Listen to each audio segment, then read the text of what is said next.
na nakakuha ng kanyang atensyon, trash. Binuksan niya ito. Isang email lang ang laman na may kaparehong petsa ng unang email na ipinadala kay Don Ricardo. Ang email na ito ay tila isang draft na nabura. Binuksan niya ito. Ang nakasulat lang ay, "Papa, ito na ang impormasyon tungkol sa babae. Gamitin mo siya." Ngunit hindi iyon ang nakapagpatigil sa kanyang mundo. Sa pinakailalim ng draft, may isang signature. Isang signature na otomatikong lumalabas kapag gumagawa ng email sa cellphone na iyon. Ang mga salita ay malinaw at hindi maikakaila. Isabel Montenegro, Vice President, Montenegro Holdings. Isang matinis na tunog ang umalinggaw sa tainga ni Maggie. Binitawan niya ang cellphone na parang isa itong nagbabagang uling. Nahulog ito sa sahig na may kasamang malakas na kalabog. Napaurong siya hanggang sa ang kanyang likod ay tumama sa malamig na pader ng estante. Isabel. Hindi si Don Ricardo ang nakahanap sa kanya. Hindi si Marco. Si Isabelle ang nagturo sa kanya. Si Isabelle ang nagbigay ng kanyang litrato, ang nagbunyag ng kanyang kahinaan. Si Isabelle, ang babaeng dapat pakasalan ni Marco, ang mismong nagtulak sa kanya, kay Maggie, papunta sa altar. Pero bakit? Nagsimulang mag-ikot ang kanyang isipan, sinusubukang pagtagpi-tagpiin ang mga piraso. Ang pagtakas ni Marco ang galit ng mga De Villa at Montenegro ang pangangailangan para sa isang madaling kontrolin na asawa. At ang mga salita ni Isabel sa party, "Huwag kang masyadong masanay sa buhay na ito." Hindi iyon isang banta. Iyon ay isang babala. Isang babala mula sa taong naglagay sa kanya sa posisyong iyon. Naramdaman ni Maggie ang pagduduwal. Hindi siya isang karibal ni Isabel. Hindi siya isang hadlang. Mas malala pa roon. Isa siyang kasangkapan. Isang piyesa sa isang laro na hindi niya maintindihan. Isang panakipbutas. Isang itinakdang biktima para lang makawala si Isabel sa sarili nitong problema. Napayuko siya, niyakap ang sarili. Ang pakiramdam ng pagkakanulo ay mas masahol pa kaysa noong iniwan siya ni Marco. Dahil noon, puso lang niya ang nasaktan. Ngayon, ang buong pagkatao niya ang naramdaman niyang tinapakan at ginamit. Ang pader na itinayo niya sa paligid ng kanyang puso ay nagsimulang gumuho, hindi dahil sa pag-ibig, kundi dahil sa bigat ng isang mas malaki at mas masalimuot na kasinungalingan. Gabi na nang makauwi si Marco. Ang buong araw niya sa opisina ay impyerno. Mga meeting kasama ang mga abogadong sumisingil ng utang, mga tawag mula sa mga galit na supplier. Ang bigat ng pagkalugi ng De Villa Corporation ay parang isang malaking batong nakapasan sa kanyang mga balikat. Ang tanging gusto niya ay umuwi, maligo, at matulog sa sofa sa kanilang silid, ang kanyang itinakdang teritoryo. Ngunit pagpasok niya sa kanilang kwarto, isang kakaibang tanawin ang sumalubong sa kanya. Ang pader ng mga unan na nagsisilbing hangganan sa pagitan nila ay wala na. Nakasalansan ang mga ito ng maayos sa isang sulok ng silid. At sa gitna ng kama, nakaupo si Maggie. Hindi ito nakahiga o nagbabasa. Nakaupo ito ng tuwid, ang mga kamay ay nasa kanyang kandungan at nakatingin ito sa kanya. Sa unang pagkakataon sa loob ng maraming linggo, tiningnan siya ni Maggie ng diretso sa mga mata. Ngunit ang ekspresyon nito ay hindi na ang karaniwang galit o pagwawalang bahala. May ibang nakikita si Marco. Pagkalito. At isang bakas ng sakit na mas malalim pa kaysa sa dati. "Saan ka galing?" tanong ni Maggie. Ang boses ay kalmado, ngunit may kakaibang bigat. Sa opisina, sagot ni Marco, nagtataka. Inilapag niya ang kanyang briefcase. "May problema ba?" Hindi sumagot si Maggie. Sa halip, dahan-dahan itong tumayo. May kinuha ito mula sa ibabaw ng bedside table. Ang luma niyang cellphone. Ang cellphone na itinago niya sa isang kahon maraming taon na ang nakalipas. Nanlamig ang buong katawan ni Marco. "Ipaliwanag mo to." Inihagis ni Maggie ang cellphone sa kama sa pagitan nila. Hindi ito isang galit na paghagis, kundi isang pagod na paglapag. Isang pag-amin ng pagkatalo. Lumapit si Marco at kinuha ang cellphone. Ang screen ay bukas pa, nagpapakita ng email mula sa trashed folder. Binasa niya ang draft. Binasa niya ang signature sa ilalim. Isabel Montenegro. Paulit-ulit na binasa ni Marco ang pangalan, ngunit hindi ito mag-sink in sa kanyang isipan. Parang isang salitang banyaga na hindi niya maintindihan. Isabel? Paanong bakit? Nag-angat siya ng tingin kay Maggie. Saan mo to nakita? Sa study mo. Nahulog mula sa isang kahon, sagot ni Maggie, ang boses ay nanginginig na ngayon. Binasa ko ang lahat, Marco. Ang mga email na ipinadala niya sa papa mo. Ang mga litrato ko. Ang impormasyon tungkol sa nanay ko. Isang butil ng luha ang tumakas mula sa kanyang mga mata, isang luhang hindi na niya napigilan. Bakit, Marco? Bakit niya ginawa iyon? Bakit ako? Tinitigan ni Marco ang mukha ni Maggie. Ang galit na sanay na siyang makita ay napalitan ng isang hilaw na sakit at pagkalito. Nakita niya ang babaeng ginamit, ang babaeng naloko, hindi lang niya, kundi ng lahat. At sa sandaling iyon, isang bagay ang nag-iba sa loob niya. Ang matagal ng pader ng pagkakasala at depensa sa kanyang puso ay nagsimulang gumuho. Hindi ko alam, sagot niya, at ito ang pinakatotohanang salita na sinabi niya sa kanya sa loob ng 2 taon.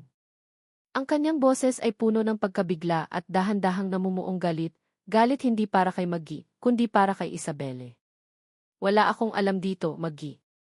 Maniwala ka. Umupo siya sa gilid ng kama, ang ulo ay napasabunot sa sariling buhok. Ang lahat ay biglang nagkaroon ng saysay sa isang masakit na paraan. Ang biglaang pagbabago ng plano ng kanyang ama. Ang pagpili kay Maggie. Ang kakaibang ngiti ni Isabel sa party. Lahat ay konektado. Ginawa niya to para makatakas sa kasal sa akin, realisasyon ni Marco, sinasabi ito ng malakas para sa sarili. Ayaw niyang direktang suwayin ang pamilya niya, kaya naghanap siya ng ibang paraan. Ibinigay kanya sa papa ko na parang isang tupa na ihahain. Isang perpektong solusyon para sa lahat, maliban sa'yo. Tumingin siya kay Maggie. Ito ay nakatayo pa rin, nakatingin sa kanya, naghihintay. Pareho tayong biktima dito, Maggie. Iyon ang mga salitang nagpabago sa lahat. Sa unang pagkakataon, hindi sila magkaaway.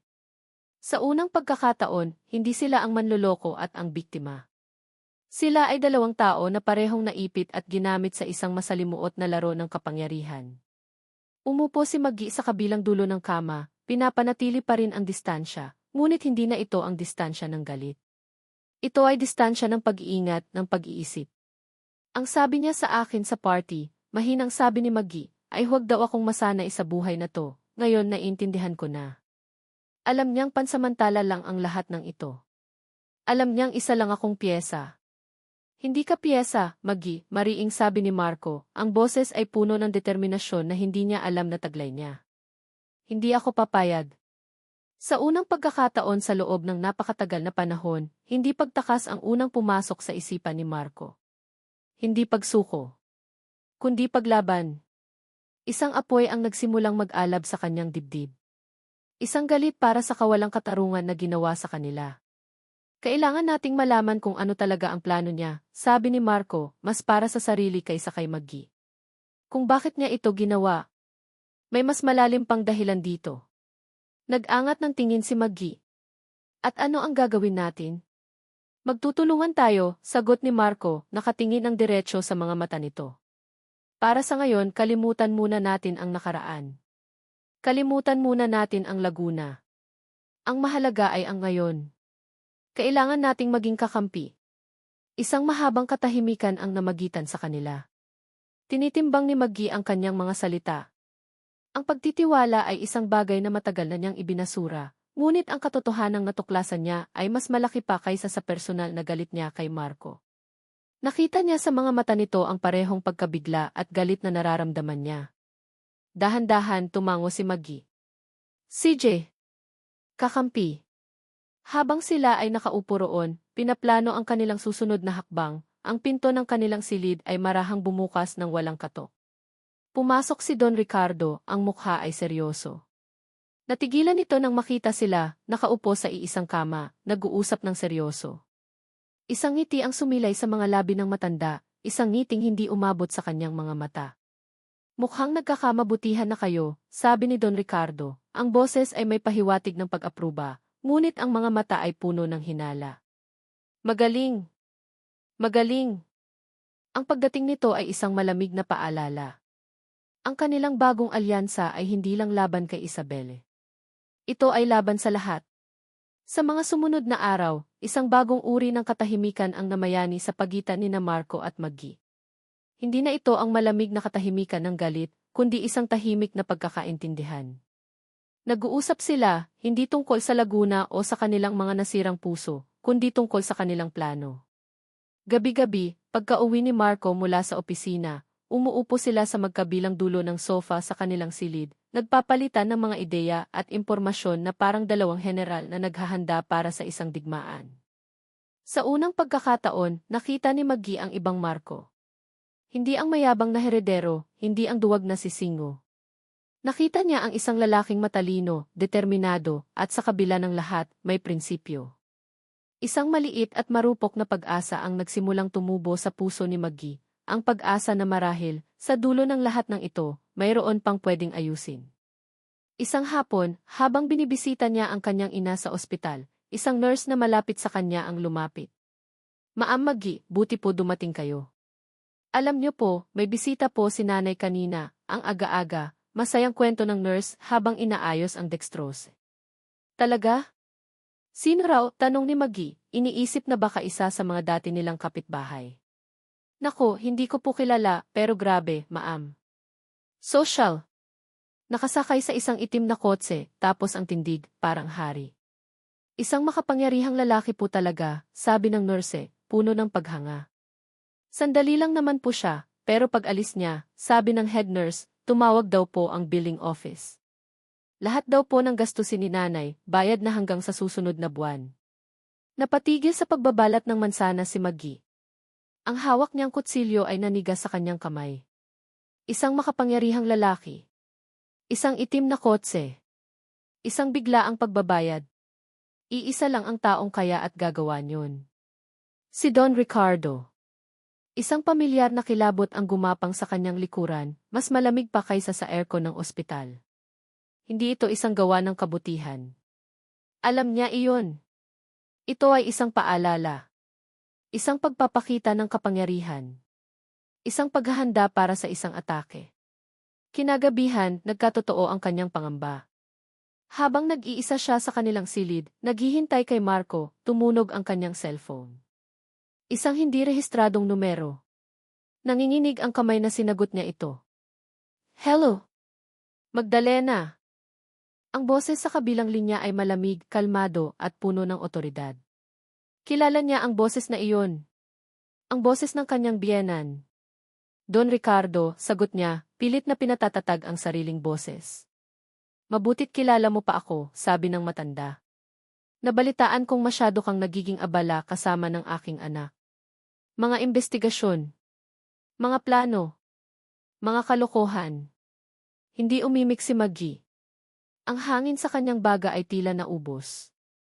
"Gusto ko lang ipaalala sa iyo ang iyong lugar sa pamilyang ito, Magdalena," patuloy ni Don Ricardo. "Nandyan ka dahil sa isang kasunduan. Isang kasunduan na ako ang maihawak. Maganda ba ang serbisyo sa ospital? Komportable ba ang iyong ina?" Napapikit si Maggie. Ang bawat salita ay parang isang patak ng laso na pumapasok sa kanyang tainga. "Ito ang gusto kong mangyari," sabi ni Don Ricardo. Ang tono ay hindi nagbabago, na lalong nakakatakot. "May mga papeles sa aking opisina. Isang kasunduan ng paglilipat ng lahat ng shares ni Marco sa akin. Kakausapin mo ang aking anak. Kukumbinsihin mo siyang itigil ang lahat ng kalokohang ito at pirmahan ang mga papel. Kung hindi, huminto ito, hinahayaan ang bigat ng banta na lumubog. Kung hindi, Magdalena, tandaan mo ito, ang pagpirma ng isang papel ay sapat na para itigil ang lahat ng tulong medikal para sa nanay mo. Ang buhay niya ay nasa desisyon mo." Click. Ibinaba na nito ang tawag. Nabitawan ni Maggie ang kanyang cellphone. Dumaustos ito mula sa kanyang nanginginig na kamay at nahulog sa malambot na alpombra. Napasandal siya sa pader, ang mga tuhod ay nanghihina. Pakiramdam niya ay gumuho ang buong mundo. Pinapipili siya. Ang kalayaan at prinsipyo ni Marco o ang buhay ng kanyang sariling ina. Isang imposibleng pagpipilian. Isang bitag na walang labasan. Ilang minuto siyang nanatili roon tulala bago pumasok si Marco sa silid. Ang mukha nito ay pagod, ngunit may bagong kislap sa mga mata, isang kislap ng pag-asa at determinasyon. May dala itong folder. Maggie, may nakuha ako, sabi nito, puno ng sigla. Isang listahan ng mga assets na itinago ni Isabel sa ibang pangalan. Ito na iyon. Ito na ang ebidensyang kailangan natin para. Huminto ito nang makita ang itsura ni Maggie. Ang pamumutla ng kanyang mukha. Ang takot sa kanyang mga mata. Maggie?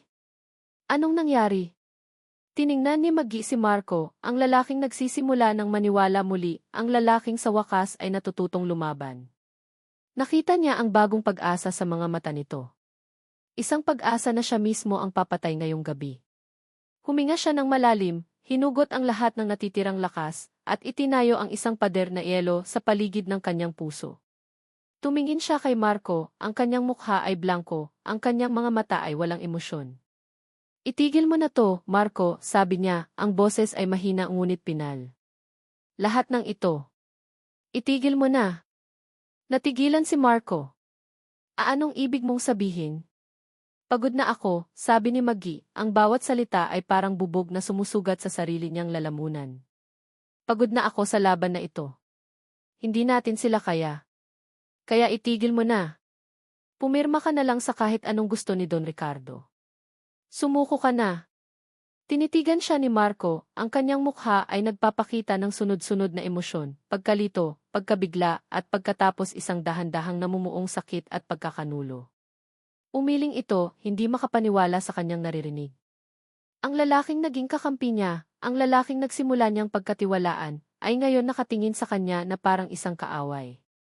Pati ba naman ikaw, Maggie? Tanong ni Marco, ang boses ay basag, puno ng pait. Pati ba ikaw, binili na rin niya? Pati ba ikaw, binili na rin niya? Ang mga salitang iyon ay lumabas sa bibig ni Marco na may kasamang pait, ngunit sa sandaling masabi niya ito, isang matinding pagsisisi ang agad na pumalit. Nakita niya ang bahagyang pag-igkas ni Maggie na para bang sinampal niya ito. Nakita niya ang mabilis na pagguhit ng sakit sa mga mata nito bago ito muling natakpan ng isang blankong maskara. Walang sinabi si Maggie. Tumalikod lang ito, kumuha ng damit mula sa aparador at pumasok sa banyo. Ang marahang pagsara ng pinto ay mas malakas pa kaysa sa isang sigaw. Naiwan si Marco na nakatayo sa gitna ng silid, ang folder na dala-dala ay nakakalat sa sahig. Ang pakiramdam ng pagkakanulo ay mabilis na napalitan ng isang malalim na pagkadismaya, hindi kay Maggie, kundi sa sarili niya. Paano niya nagawang sabihin iyon? Pagkatapos ng lahat ng natuklasan nila, pagkatapos ng lahat ng pinagdaanan nito, paano niya nagawang isipin na ganoon kadali itong sumuko? Kinuha niya ang susi ng kanyang kotse at lumabas ng silid ng walang ingay. Nagmaneho siya ng walang patutunguhan, ang mga ilaw ng syudad ay dumadaan lang na parang mga mansa ng kulay. Natagpuan niya ang sarili sa isang maliit at madilim na bar sa isang sulok ng Quezon City, ang uri ng lugar na pinupuntahan ng mga taong gustong magtago. Umorder siya ng isang baso ng whiskey. Tinitigan niya ang kulay amber na likido, ang yelo na dahan-dahang natutunaw. Ito ang pamilyar na ritual. Ang pagtakas. Ganitong-ganito ang ginawa niya noon. Kapag mabigat na ang problema, kapag hindi na niya kaya, tatakbo siya. Tatakbo siya sa alak, sa ibang lugar, sa katahimikan. Tinakbuhan niya ang kasal kay Isabel. Takot siyang harapin ang responsibilidad. Tinakbuhan niya si Maggie sa Laguna. Takot siyang aminin dito ang kanyang magulong mundo. At ngayon, nang unang beses siyang makaramdam ng pagsubok sa kanilang bagong alyansa, ang unang reaksyon niya ay tumakbo at magbitiw ng masasakit na salita. Isang mapait na ngiti ang sumilay sa kanyang mga labi. Ang kanyang ama ay may punto. Isa siyang duwag. Ngunit habang tinititigan niya ang baso, isang bagong realisasyon ang unti-unting nabuo sa kanyang isipan. Hindi na siya ang parehong Marco na tumakas 2 taon na ang nakalipas. Ang galit na naramdaman niya para kay Isabel, ang awa na naramdaman niya para kay Maggie, ang determinasyon na ayusin ang gulo, lahat ng iyon ay totoo. At lahat ng iyon ay dahil kay Maggie. Hindi niya ininom ang whiskey. Inilapag niya ang ilang pirasong pera sa mesa at tumayo. Nagmaneho siya pabalik sa mansyon, ang isip ay mas malinaw na ngayon. Alam na niya ang kailangan niyang gawin. Pagpasok niya sa kanilang silid, tahimik na ang lahat. Patay na ang mga ilaw maliban sa isang maliit na lamp sa tabi ng kama. Nakita niya si Maggie, nakahiga sa kama, nakatalikod sa kanya. Alam niyang hindi ito tulog dahil sa marahang pagtaas at pagbaba ng mga balikat nito, isang tahimik na pag-iyak. Ang puso ni Marco ay parang piniga. Ang babaeng ito, na nagpakita ng sobrang katatagan sa harap ng lahat, ay umiiyak ng mag-isa sa dilim dahil sa kanya. Hindi niya binuksan ang ilaw. Dahan-dahan siyang naglakad, hindi papunta sa sofa, kundi papunta sa sahig sa paanan ng kama, sa dating teritoryo niya, sa kabilang panig ng linya na minsan ng ginawa ni Maggie. Umupo siya roon, nakasandal sa kama at ipinatong ang mga braso sa kanyang mga tuhod. Naramdaman niya ang pagtigil ni Maggie sa pag-iyak. Alam niyang naramdaman nito ang kanyang presensya. Isang mahabang katahimikan ang namayani, ngunit hindi ito ang dating malamig na katahimikan. Ito ay isang katahimikang puno ng mga hindi masabing salita. May ginawa ang papa, sabi ni Marco, ang boses ay mahina, halos pabulong sa dilim.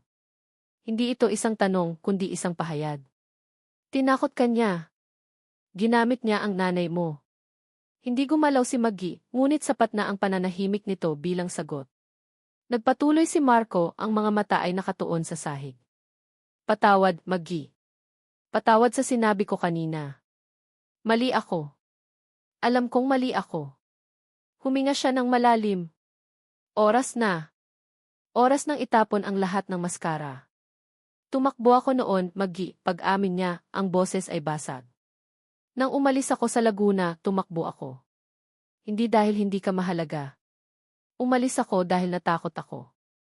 Natakot ako dahil sa unang pagkakataon sa buhay ko, may naramdaman akong totoo. At alam kong ang magulo kong mundo ay sisirain lang ang simple at maganda mong buhay. Kaya pinili kong ako na lang ang manakit sa'yo, kaysa hayaang ang buong pamilya ko ang gumawa noon. Itinaas niya ang kanyang tingin kahit nakatalikod ito. Pero nagkamali ako. Dahil sa pagtakbo ko, mas lalo lang kitang inilagay sa panganib. Inilagay kita mismo sa mga kamay nila. Alam ko na ngayon kung bakit ka sumuko kanina. Ginawa mo yon para protektahan ang nanay mo.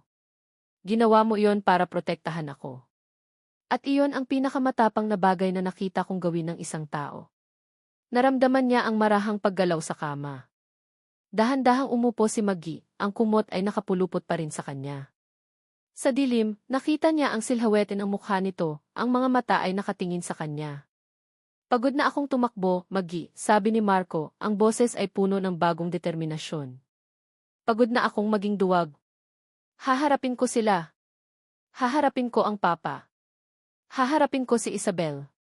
Pero hindi ko kayang gawin to ng mag-isa. Tumingin siya ng diretso sa mga mata nito. Kailangan kita. Hindi bilang isang kakampi sa isang plano. Kailangan kita bilang ikaw. Magtiwala ka sa akin. Kahit sa huling pagkakataon. Isang mahabang katahimikan ang muling namayani. Tanging ang tunog ng kanilang paghinga ang maririnig.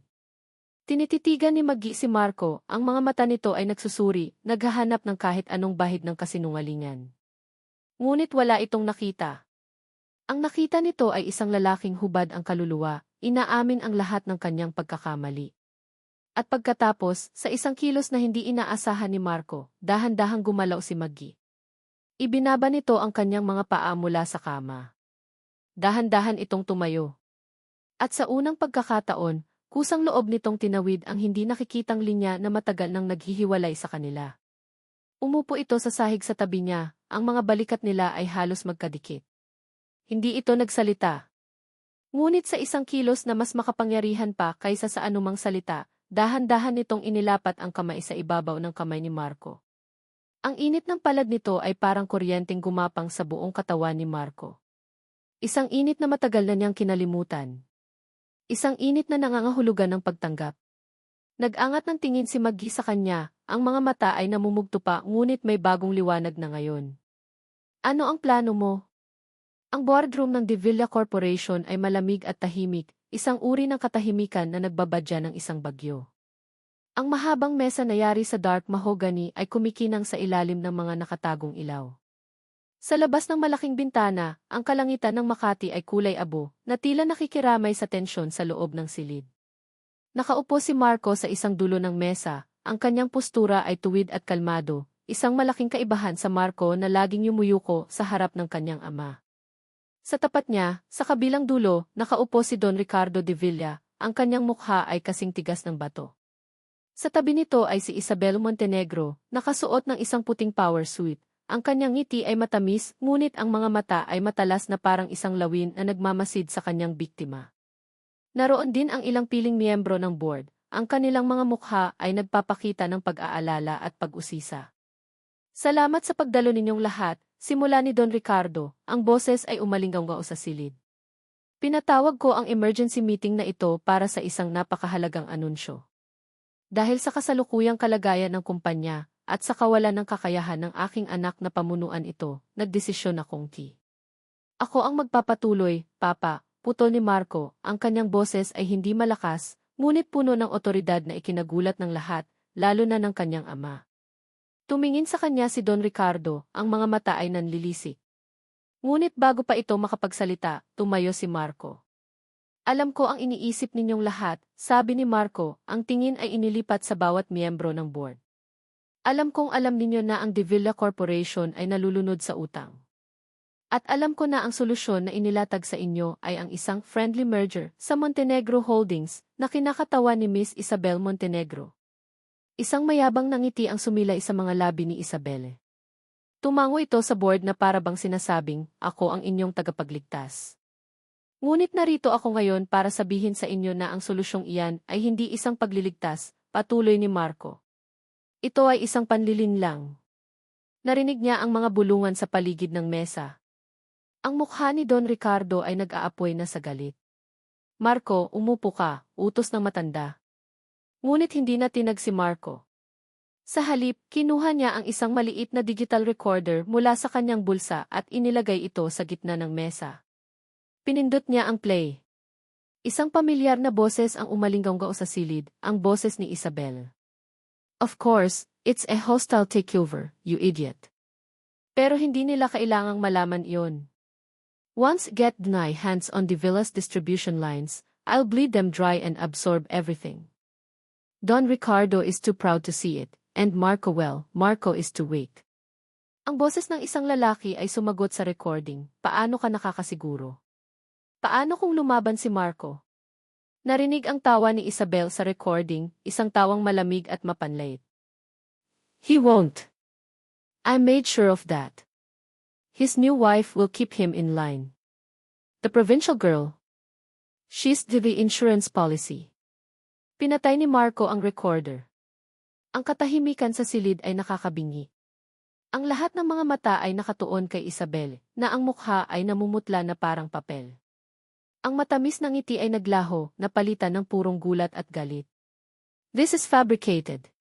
Siraan ito, sigaw ni Isabel, sinusubukang bawiin ang kanyang composure. Talaga, tanong ni Marco, kinalma ang sarili.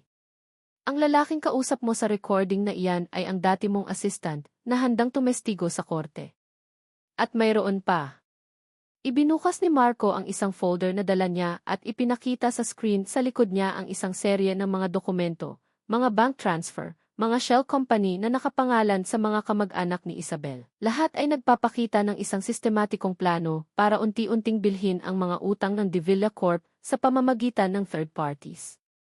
Isang plano para sakalin sila ng hindi nila namamalayan. Hindi ito isang merger, mariing sabi ni Marco. Ito ay isang planadong pag-atake. At ang aking ama, sa kanyang desperasyon, ay naging kasangkapan niya. Tumingin si Marco sa kanyang ama. Sa unang pagkakataon, hindi takot ang nakita niya sa mga mata nito, kundi pagkalito at isang bakas ng pagkakanulo, hindi mula sa kanya, kundi mula kay Isabel. Tapos ka na ba sa iyong dula, Marco, sabi ni Don Ricardo, sinusubukang panatilihin ang kanyang dignidad. Kahit patotoo ang lahat ng iyan, hindi nito mababago ang katotohanan. Bangkarot pa rin tayo. Wala kang solusyon. Diyan ka nagkakamali, Papa, sagot ni Marco. Inilipat niya ang presentasyon sa screen. Sa nakalipas na mga linggo, pinag-aralan ko ang bawat aspeto ng ating kumpanya. At nakahanap ako ng paraan. Sunod-sunod niyang ipinakita ang isang detalyadong plano ng rehabilitasyon. Pagbebenta ng mga non-performing assets. Pag-streamline ng operations. Pag-focus sa kanilang mga pangunahing produkto. Isang plano na mahirap, masakit, ngunit posible. Isang plano na hindi nangangailangan ng pagbebenta ng kanilang kaluluwa sa mga Montenegro. Ang mga miyembro ng board na kanina'y puno ng pag-aalinlangan ay ngayon nakikinig na may bagong interes. Nakita nila ang isang bagong Marco, isang tunay na leader. Habang nasa kalagitnaan si Marco ng kanyang presentasyon, marahang bumukas ang pinto ng boardroom. Ang lahat ay napalingon. Pumasok si Maggie. Nakasuot ito ng isang simpleng bestida, walang bakas ng pagiging asawa ng isang bilyonaryo. Ngunit ang kanyang paglakad ay puno ng kumpiyansa. Ang kanyang mga mata ay nakatuon lamang kay Marco. May dala siyang isang manipis na folder. Pasensya na sa abala, sabi niya, ang boses ay malinaw at matatag. Huminto ito sa tabi ni Marco at inilapag ang folder sa mesa. Tumingin si Marco sa kanya, nagtataka. Hindi ito bahagi ng kanilang plano. Ngumiti si Maggie sa kanya, isang tunay, nagtitiwalang ngiti. Pagkatapos ay lumingon siya sa board. May nakalimutan pa si Ines de Villa. Pumasok si Maggie sa boardroom, at sa isang iglap, ang lahat ng ingay at tensyon ay tila huminto. Ang bawat hakbang niya sa malambot na alpombra ay tila may sariling bigat, ang bawat tibok ng kanyang puso ay isang malakas na dagundong sa kanyang tainga. Ang lahat ng mga mata ay nasa kanya, ang mga nagtatakang miyembro ng board, ang nag-aapoy na mga mata ni Don Ricardo, ang nanlilisik na tingin ni Isabelle. Ngunit ang tanging mga mata na mahalaga sa kanya ay ang mga mata ni Marco. Nakatayo ito roon, ang gulat at pagtataka ay malinaw sa kanyang mukha. Inilapag niya ang folder sa mesa sa harap nito, at sa ilalim ng tingin ng lahat, binigyan niya ito ng isang maliit, ngunit matatag na ngiti. Isang ngiti na nagsasabing, nandito ako. Magtiwala ka. May nakalimutan pa si Ines de Villa, ulit ni Maggie, ang boses ay malinaw at hindi nanginginig, bumaling sa mga miyembro ng board. Binuksan ni Marco ang folder. Sa loob ay ang mga dokumentong pinagpuyatan ni Maggie sa tulong ng isang batang accountant na kaibigan niya sa Laguna na kinausap niya online. Mga simpleng graph at mga numero. Ang plano ng rehabilitasyon na iprinisenta ni Marco ay hindi lang posible, paliwanag ni Maggie, ang kanyang boses ay simple at direkta. Ito ay mas matatag kaysa sa alok ni Miss Montenegro. Itinuro niya ang mga papel. Ito po ay isang financial analysis na nagpapakita na ang merger na inaalok ng Montenegro Holdings ay hindi talaga isang partnership. Base sa kanilang mga proposal, sa loob ng 6 na buwan, ang De Villa Corporation ay mawawalan ng kontrol sa sarili nitong mga desisyon. Ito po ay isang hostile takeover na nakabalak kayo bilang tulong. Ang kanyang paliwanag ay simple, walang mga komplikadong termino, ngunit ang mensahe ay malinaw na parang kristal. Ang bawat numero sa papel ay sumusuporta sa bawat salitang sinabi niya. Ang huling piraso ng palaisipan ay nalagay na sa lugar. Walang nagsalita. Ang tanging maririnig ay ang marahas na paghinga ni Isabel. The board will now vote, sabi ng pinakamatandang miyembro, binabasag ang katahimikan. All those in favor of F. Marco de Villa's rehabilitation plan, raise your hand. Dahan-dahan, isa-isang nagtaas ng kamay ang mga miyembro. 1, 2, 3 hanggang sa lahat ng kamay ay nasa ere. Tapos na ang laban. Tumayo si Isabel, ang mukha ay hindi na maputi, kundi pula sa galit at kahihiyan. Walang salitang sinabi, kinuha niya ang kanyang bag at mabilis na lumabas ng silid, ang tunog ng kanyang mga takong ay parang mga putok ng baril sa sahig na marmol. Sumunod na tumayo si Don Ricardo. Tiningnan niya ang mga miyembro ng board, pagkatapos ay ang kanyang anak. Ang mukha ng matanda ay blanko, isang maskara ng pagkatalo. Naglakad ito papunta sa pinto, ngunit bago ito tuluyang lumabas, huminto ito. Sa huling pagkakataon, sumulyap ito kay Marco. At sa isang iglap, sa likod ng pagkatalo, may nakitang iba si Maggie. Isang kislap.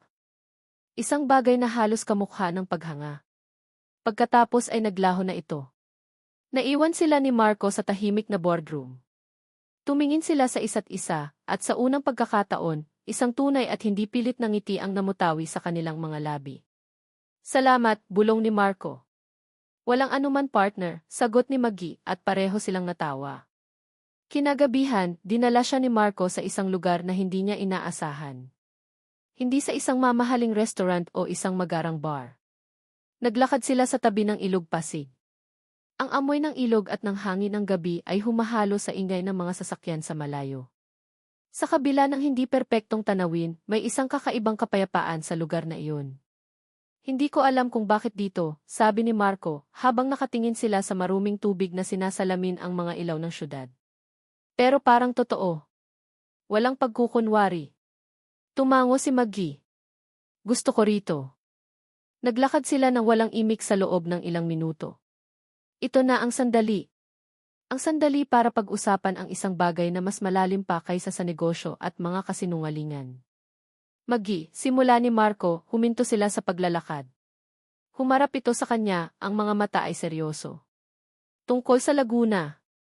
Patawad. Patawad kung iniwan kita. Patawad kung nasaktan kita. Walang araw sa loob ng 2 taon na hindi ko pinagsisihan yon. Tinitigan siya ni Maggie. Ang mga salitang matagal na niyang hinintay, ang mga salitang inakala niyang hindi na niya maririnig. Ngunit sa pagkarinig niya ngayon, wala na ang sakit. Wala na ang galit.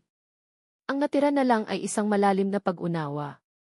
Inilagay niya ang kanyang kamay sa pisngi nito. Alam ko. Ngumiti si Marco, isang ngiting may bahid ng lungkot at pasasalamat. Binago mo ako, Maggie. Tinuruan mo akong lumaban. Tinuruan mo akong harapin ang mga bagay na kinakatakutan ko. Acne. Huminto ito, huminga ng malalim. Tinuruan mo akong magmahal muli. May kinuha ito mula sa kanyang bulsa. Hindi isang singsing na may diamante. Hindi isang mamahaling alahas. Isang maliit, bahagyang lanta ng bulaklak ng gumamela.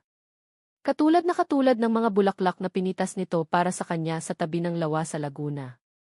Hindi ko kayang ibigay sa iyo ngayon ang buhay na nakasanayan ko, sabi ni Marco, ang boses ay nanginginig sa emosyon. Magsisimula tayo sa simula. Mahihirapan tayo. Pero ipinapangako ko, sa pagkakataong ito, hindi na ako tatakbo. Haharapin natin ang lahat ng magkasama. Inabot nito ang bulaklak sa kanya. Maggie Santos, pakasalan mo ako ulit. Tumingin ito ng diretsyo sa kanyang mga mata, ang puso nito ay nasa kanyang mga mata. Sa pagkakataong ito, dahil mahal kita. Ang mga luha na kanina pa niya pinipigilan ay sa wakas ay bumuhos, mga luha hindi ng sakit, kundi ng purong kaligayahan. Kinuha niya ang bulaklak at niyakap ito ng mahigpit sa kanyang dibdib. Bulong niya sa gitna ng kanyang mga hikbi. Marco. Papakasalan kita. Niyakap siya ni Marco ng mahigpit. At sa gitna ng ingay ng syudad, sa tabi ng maruming ilog, naramdaman nila ang isang perpektong katahimikan. Isang bagong simula. Habang magkayakap sila, biglang tumunog ang cellphone ni Maggie. Kinuha niya ito, iniisip na isa sa mga kaibigan niya. Ngunit nang makita niya ang pangalan sa screen, nanlaki ang kanyang mga mata. Ang head nurse mula sa ospital. Kinabahan siya. Hello. Ma'am Maggie. Magandang balita po, masayang sabi ng nurse sa kabilang linya. Ang operasyon po ng nanay ninyo ay isang malaking tagumpay. Stable na po ang kondisyon niya at kasalukuyan na siyang nagpapahinga. Gigising po siya sa isang bagong buhay. Napatingin si Maggie kay Marco, ang mga mata ay nanlalaki sa hindi makapaniwalang tuwa. Ang huling tanikala na gumagapo sa kanya sa nakaraan ay naputol na. Ang hangin sa San Pablo ay may dalang amoy ng basa na lupa at mga bulaklak, isang amoy na matagal nang hinahanap-hanap ni Maggie. Walang ingranding simbahan. Walang daan-daang bisita na may mga mapanuring mata. Walang mamahaling wedding gown na parang isang costume. Ang naroon lang ay isang maliit na arko na pinalamutyan ng mga puting gumamela at mga dahon ng niyog, itinayo sa mismong pampang ng lawa kung saan nagsimula ang lahat. Ang mga upuan ay iilan lang, sapat para sa ilang malalapit na kaibigan. At sa unang hilera, nakaupo ang kanyang ina, si Aling Nena, ang mga mata ay kumikinang sa luha ng kaligayahan, ang mukha ay masigla at malusog. Habang dahan-dahang naglalakad si Maggie sa pasilyong gawa sa mga puting tela na nakalatag sa damuhan, ang bawat hakbang niya ay magaan. Nakasuot siya ng isang simpleng puting bestida na abot tuhod, at sa kanyang buhok ay may isang suklay na may bulaklak ng gumamela.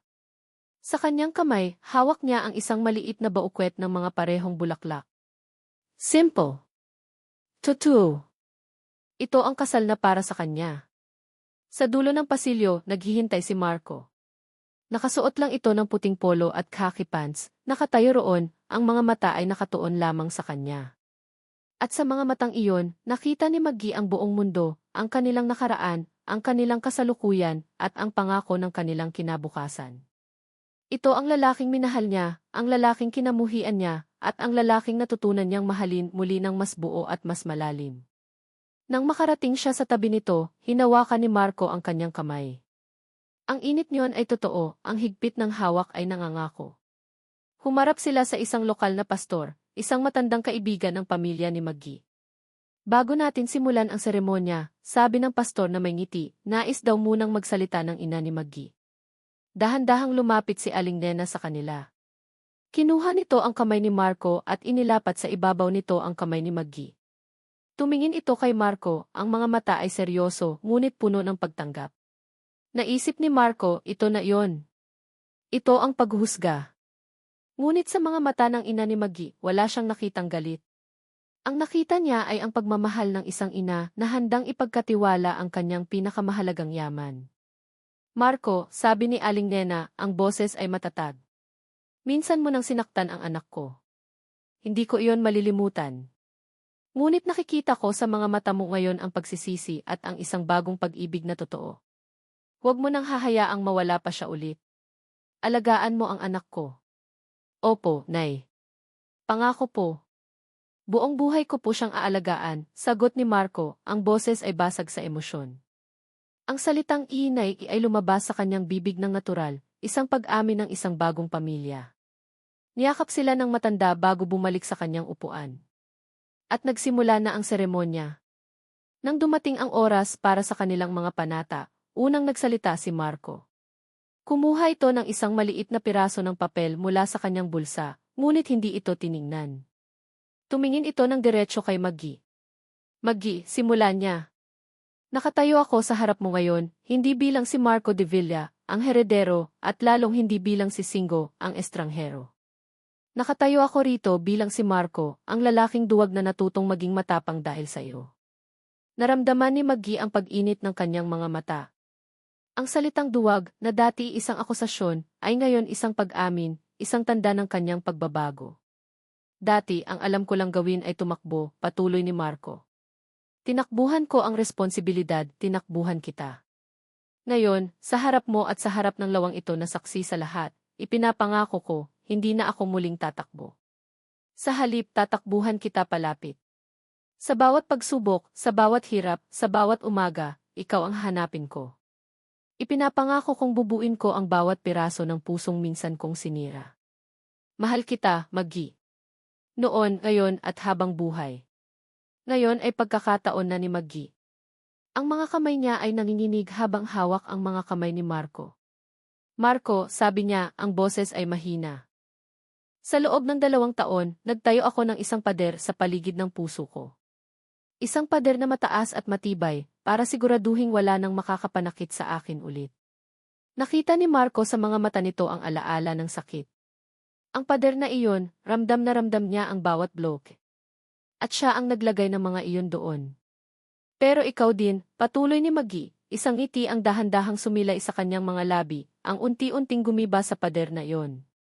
Hindi sa pamamagitan ng puwersa, kundi sa pamamagitan ng pagpapakita mo ng iyong sariling mga sugat. Ipinakita mo sa akin na ang pag-ibig ay hindi ang pag-iwas sa sakit, kundi ang pagkakaroon ng tapang na maghilom ng magkasama. Kaya ngayon, sa harap mo, ipinapangako kong hindi na ako muling magtatayo ng pader. Ibibigay ko sa iyo ang tiwala ko, ang puso ko, ng buong buo at walang takot. Mahal kita, Marco, aking asawa. Maaari mo nang halikan ang iyong nobya, sabi ng pastor na nagpupunas din ng sariling luha. Inangat ni Marco ang mukha ni Maggie at hinalikan ito, isang halik na hindi katulad ng sa una nilang kasal, na puno ng gulat at pait. Ito ay isang halik na puno ng pangako, ng kapayapaan, at ng isang pag-ibig na sinubok ng panahon at naging mas matatag. Kinagabihan, habang ang araw ay dahan-dahang lumulubog sa likod ng bundok ng San Cristobal, pinipinta ang langit ng mga kulay kahel at lila, nakaupo silang dalawa sa pampang, ang mga paa ay nakasawsaw sa tubig ng lawa. Nakasandal ang ulo ni Maggie sa balikat ni Marco, ang kanilang mga kamay ay magkahawak. Wala nang kailangang sabihin. Ang katahimikan sa pagitan nila ay komportable at puno ng pagmamahal. Pinanood nila ang paglubog ng araw, ang huling sinag nito ay sumasayaw sa ibabaw ng tubig. Masaya ako, bulong ni Maggie. Ako rin, sagot ni Marco, hinigpitan ang yakap sa kanya. Pagkatapos ng ilang sandali ng pananahimik, dahan-dahang kinuha ni Marco ang kamay ni Maggie at inilipat ito. Hindi sa kanyang puso, hindi sa kanyang pisngi. Dahan-dahan, at may sukdulang lambing, inilapat niya ang sarili nitong kamay, at pagkatapos ay ang sarili niyang palad, sa ibabaw ng tiyan ni Maggie. Nag-angat ng tingin si Maggie sa kanya, ang mga mata ay puno ng tanong at isang dahan-dahang namumuong pag-unawa. Ngumiti si Marco, isang ngiting puno ng pag-asa at pagkasabi. Isang ngiti na nagsasabi ng isang bagong sikreto, isang bagong simula. Isang bagong pamilya na nagsisimula ng mabuo. Sa ilalim ng papalubog na araw, sa tabi ng lawang naging saksi sa kanilang pag-ibig, paghihiwalay, at muling pagsasama, walang salitang namutawi sa kanilang mga labi. Tanging isang tingi ng malalim na pag-unawa at isang pag-ibig na sa wakas ay nakahanap ng kanyang tunay at payapang tahanan. At dito nagtatapos ang masalimuot ngunit puno ng pag-asang kwento ni Marco at Maggie. Mula sa kaibuturan ng aking puso, maraming salamat.